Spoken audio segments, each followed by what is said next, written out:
Welcome back to my mindful conversation with Dr. DawoodVaid, and we are doing the skilling part of it. What are skills and why are they so necessary in a child's life? Well, I told earlier, skills are the currency of 21st century. Call it Bitcoin, call it your Forex, call it any kind of currency. It is the most valuable asset that a child grows from. You can go from class 2 to 3, 3 to 4. Ultimately, it's just a number. What are the skills you're changing from 2 to 3? By the time children finish grade 10 and 12, I see them fumble even for a basic resume. They can't introduce themselves, and these are the skills I'm talking about. So I did 5 questions in one of the episodes before. I'll take up 5 more questions now, and hopefully I'll teach you something about skills and how to inculcate them in your child's life. So now the first question for now is, how can I cultivate self-awareness to make better choices? The beauty of these questions, which are by the way framed by ChatGPT, is that there's an answer in it. Self-awareness helps us to make better choices. It could be shopping, it could be choosing a life partner, or it could be choosing a career, which is more reasonable right now. We're not getting married anyway, don't worry. What I mean to say is, let's take up a small example. One of my activity I do in my curriculum called the candle is, imagine if you had to have a pizza topping. What kind of topping would you have? Would it be cheese? Would it be mushrooms? Would it be jalapenos? Would it be corns? Who puts pineapples? Oh, that's a debate out there. But the moment you make a child understand that you realize you don't like pineapples, I have allergy to cheese, or I don't want to become too cheesy and fatty, you are making them realize who they are.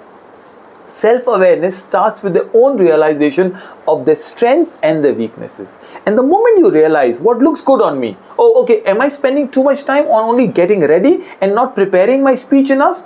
Or am I too much of a speaker and not a doer? And then you start realizing you make better choices in life. Self-awareness is the key to standing out, to standing aware to all those choices that we have, and this is what we're talking about.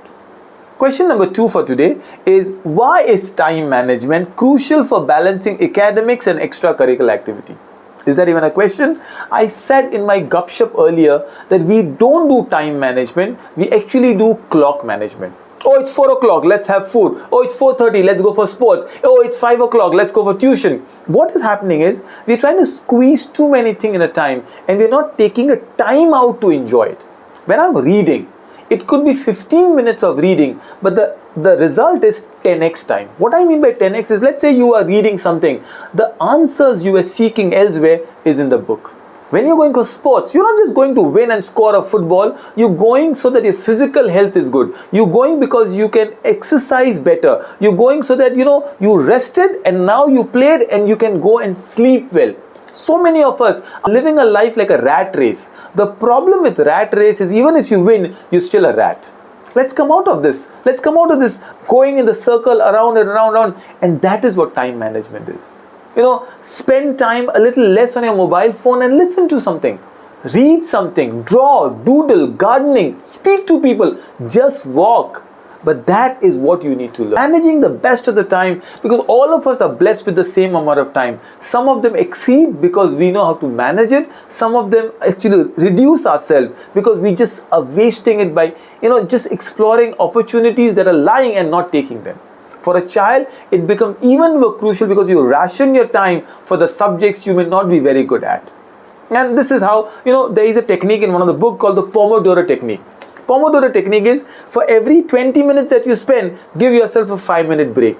Give that a luxury of going out, listening to music, doing something, and then you enjoy it. This is what we are doing. If you look at my lessons, my videos also, I will not exceed a 15 to 20 minutes barrier, because perhaps that's enough for you. You learn the best in the 10 minutes I'm speaking to you. And hopefully, yes, that will be beneficial. Number 3, what are the techniques that can help a student stay focused and avoid distraction in today's digital world? Trust me, the biggest thing that we call it ring, ping and ding. I don't know how much I can emphasize, notifications take the joy away from your life. I'm talking to you and imagine there's a notification on mobile phone and I switch this off just to the curiosity killed the cat. I'm eagerly watching, and what was a smiley from a friend who liked a joke. Or a notification from a bank which says, do you want pre-approved credit card? No, I don't want. But we waste our time on those notifications. Does it mean that you avoid all? No, there are certain things, maybe a light flash up. But what if you ration again this time and say, I will use my notification time. Probably collectively I'll watch and scan through my WhatsApp once in every hour or once in 20 minutes. It's fine. How you do it is yours. But that is where you cultivate the time of staying away from distraction. A beautiful book is called Indistractable by Neil Iyer.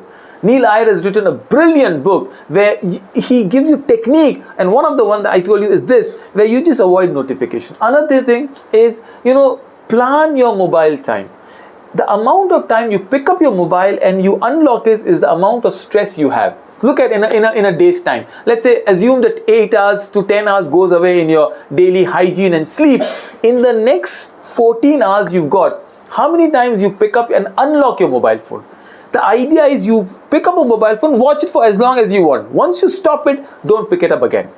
A lot of us have the habit of picking up, stopping. In an hour, I've seen people pick up 10 times. 10 into 14, 140 times. That's very high stress time. So maybe you reduce the unlocking time of your mobile phone. Mobiles are for convenience, are for communication. A lot of time we aren't communicating because of the mobile phones. Another technique, very simple technique, is stop calling people and send them voice notes if it's not urgent.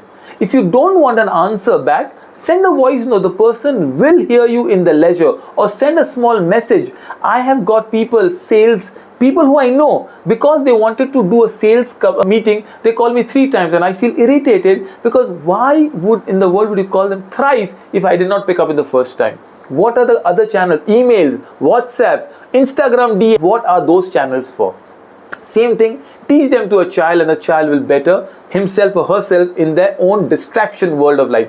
This is their world. The Gen Zs and the Gen Alphas are living in a time of mobile phone. For them, a mobile is an extension of their identity. Accept it. Don't deprive them, but teach them techniques that you have grayed your hairs on, and they will improve on it. Question number 4 for today is, how can empathy enhance teamwork and collaboration among classmates? If there's one skill that is so undervalued, it's the skill of empathy. Empathy is walking in somebody's shoes. That's sympathy. Empathy is using that shoes and making sure it's yours and then trying to walk. It's walking in somebody's shoes, right? But the point is how to develop this empathy. Look around yourself. During COVID, I realized what are the stray animals going through. Perhaps I was not empathetic to these street dogs until my daughters made me realize it's the food we throw is what they eat. And we have come to their land, not the other way around. I started believing in this and I became more compassionate towards these animals. It could be anything. It could be Green Revolution. It could be Uber drivers. It could be an Amazon delivery person who comes to your home. Have you offered them a glass of cold water? If you don't drink, it's fine. Keep one in your refrigerator. Because your children don't hear, they see you. And if they don't see you around, probably you don't matter to them at all. This is it. If you teach something, they will not listen. If you do something, they'll pick it up. I have a problem with those people, beggars on the street, who would come and ask and knock on your window. Until I realized, maybe I don't have to give them money, I can keep a chocolate. There are kids out there, which kid does not like a chocolate? It may not serve the purpose because I don't want to encourage them to beg, but perhaps a chocolate may help. At least I'm showing my empathetic side to them. So this is one of the ways you develop empathy. Someone is weak in a certain subject. Someone is not very vocal in a class. Someone isn't the best of the dresser. Tell others to give advices, but take them on the shoulders, put a hand around them, walk around with them. It will make a difference. My last question for today is, what are the strategies students can build to build healthy relationship with peers and teachers? Well, that is nothing but interpersonal communication. What I mean by this is, have small team meetings, become a mentor to them, ask them the challenges. Sometimes I'll give you a small, simple example to help you. When I have to gift somebody, one of the biggest problems, I don't know what to gift. And if you're like me, a Gujarati family, it would be a silverware coming your way, which you will use this Diwali and you'll pack it up and give it to someone else until after 2 Diwalis it comes back to you. We don't want to do merry-go-round with gifts. A great way is asking them. For example, my daughter's birthday was coming up and I was casually, a few days, a month ahead. Imagine if you had to gift somebody, what would you give? And then they tell what would they like to get actually. You make a note of that. I used to be one of the most ignorant person giving gifts to my wife for the first 10 years of my marriage, until I realized that Tanish works better, right? Diamonds are forever. But then you start realizing, okay, I can't give them a sandal because it'll never fit her and I'm in trouble. I can give her a gift Amazon voucher. Let her choice, because vouchers are fine. You know, I can buy a book, you can buy a sandal, somebody can buy a wallet, somebody can use it for travel, somebody has a real need to buy a microwave oven and you are giving them a pressure cooker. That is not how you do. So you're building these little strategies, asking questions, and that is what it helps. And this is what I do. I teach the candle curriculum in my Golden Sparrow. We've developed this entire series called the Vibgyor series. So you see violet, indigo, blue, green, and these are lovely colored picture book, and every book has a strategy for all that I'm teaching you. So if I just pick up a random thing, there is this. The choices, the mixed salad, pasta, salad, and pudding. And my skill is empathy. How do I teach empathy salad? Well, you have to read the book around it. Or maybe there is interpersonal skills I just spoke about, and we have a little game around a lot of values and they're playing a game around it. You can use it as a personal workbook, you can use it in your classrooms, you can use it as a school thing. The SMART goals that I was talking about, well, this is self-awareness. A lot of it is something that has been worked with teachers, educators, and this is how a book will look like. They're beautiful, very resourceful activities that will make your child value themselves, and the learning will become more meaningful. Reach out to me for any skill related counseling, any work, any therapy, and I'll be more than happy to help you. Thank you so much.